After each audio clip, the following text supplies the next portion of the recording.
life of people not only in Niger State but also. Still a chance for Iron Robin. It's let him shoot. No problem.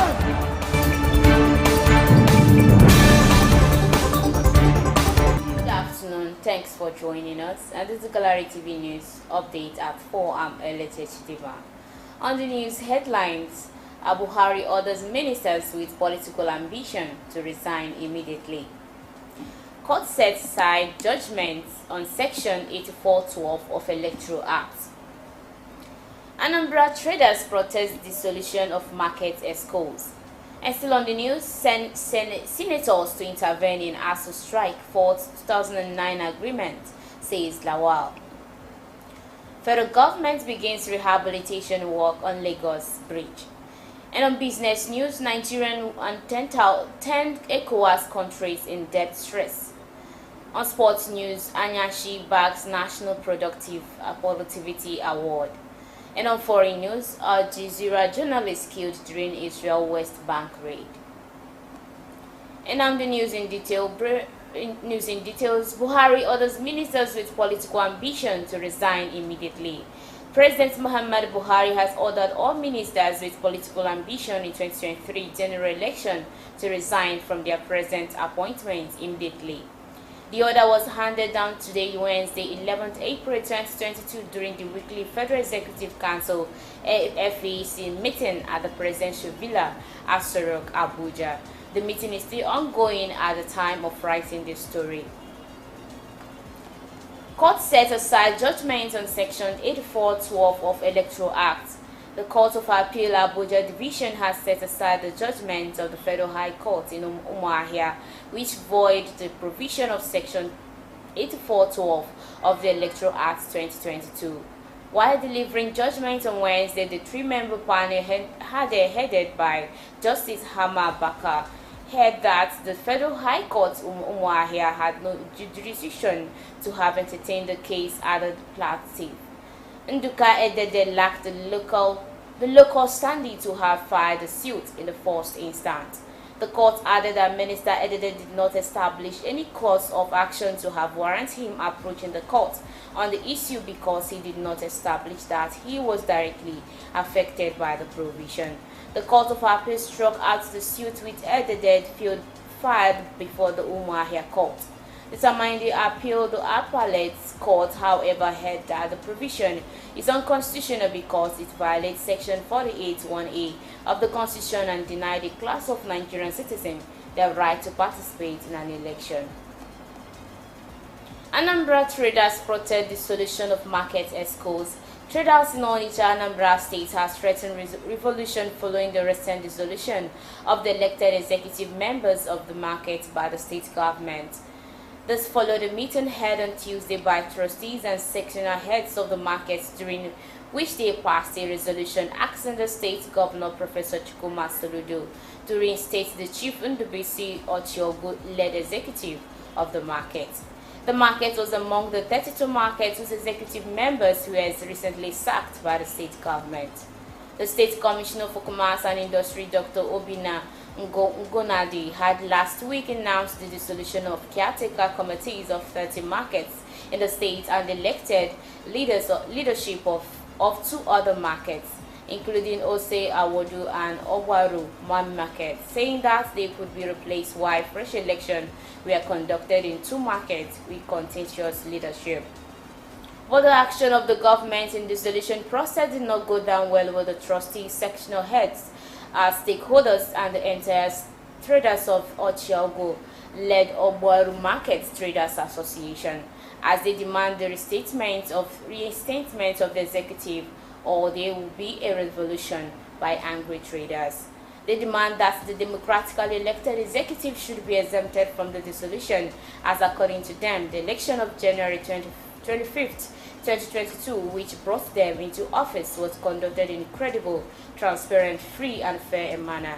The chairman of the market sectional head, Mr. Emmanuel Nwadibia, said that the entire market was saddened by the state government decision to sack democratically elected executive members of the market.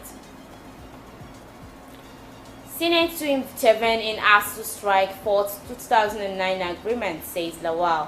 The president of the Senate, Ahmed Lawal, has said that the federal government's 2009 agreement with the Academic Staff Union of Universities, ASU, was signed in error. Lawal said that this during a meeting with the leadership of the National Association of the Nigerian Students, led by its president, Asefun Sunday Adebayo, at the National Assembly Complex in Abuja.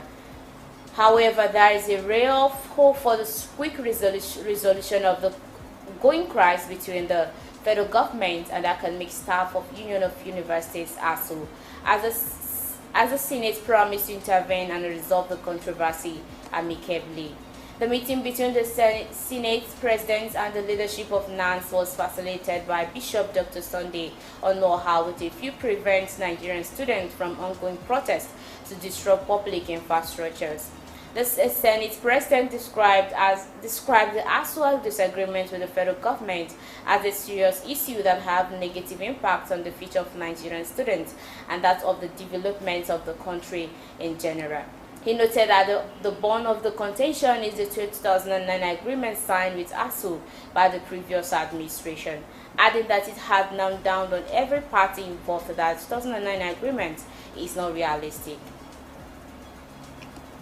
Still on the news, federal government begins rehabilitation work on Lagos Bridge. The Minister of Works and Housing, Babatunde Fashola-San, yesterday appealed for stakeholders' understanding over the discomfort they could experience during rehabilitation work on some bridges in Lagos State. Fashola made this appeal at a stakeholders meeting on the comprehensive repair of Eko and Akbabon Bridge held at Ijoru Olopa in Lagos. Stakeholders in attendance include representatives of the Association of Maritime Truck Owners, AMATO, transport companies, Apapa local government officials, and traffic regulatory agencies. On business news, Nigeria 10 ECOWAS countries in debt threats, report says. A new report by the Nigerian Economic Summit Group and the Open Society Initiative for West Africa has disclosed that Nigeria and 10 other economic community of West African states countries are currently in debt stress based on debt sustainability analysis.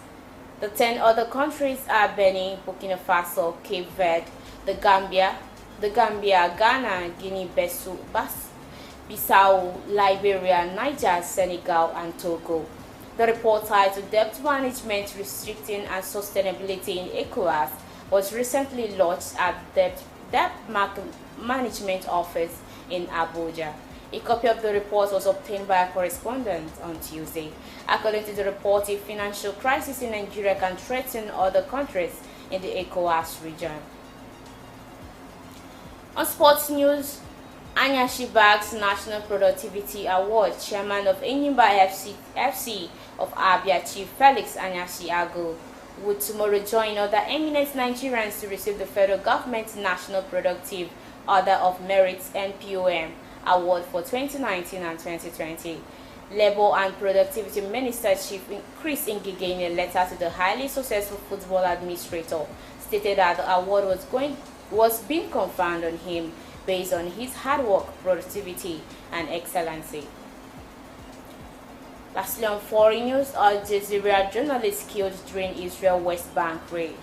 Veteran Al Jazeera journalist Shirin Abu Akleh was shot dead Wednesday as she covered an Israeli army raid on Jenin refugee camp in occupied West Bank.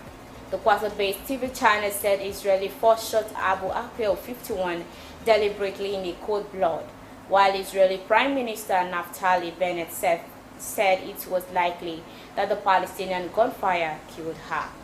Abu Akleh, a Palestinian Christian who also had U.S. citizenship, was a prominent figure in Channel Arabic news service.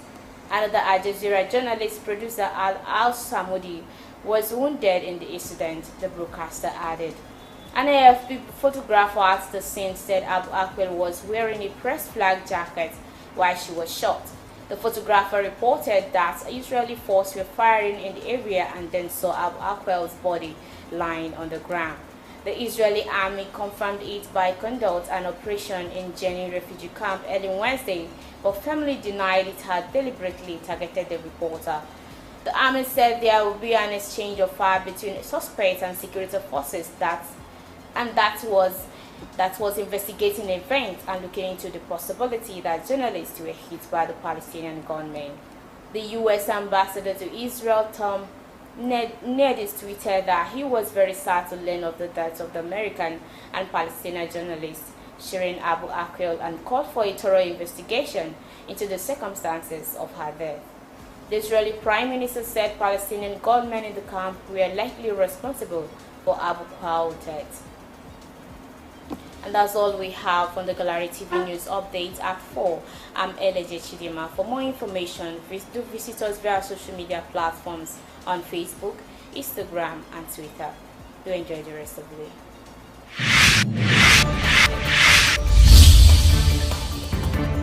The life of people not only in Niger State, but also Still a chance for Iron Robin. It's Let him shoot, let him shoot. No problem.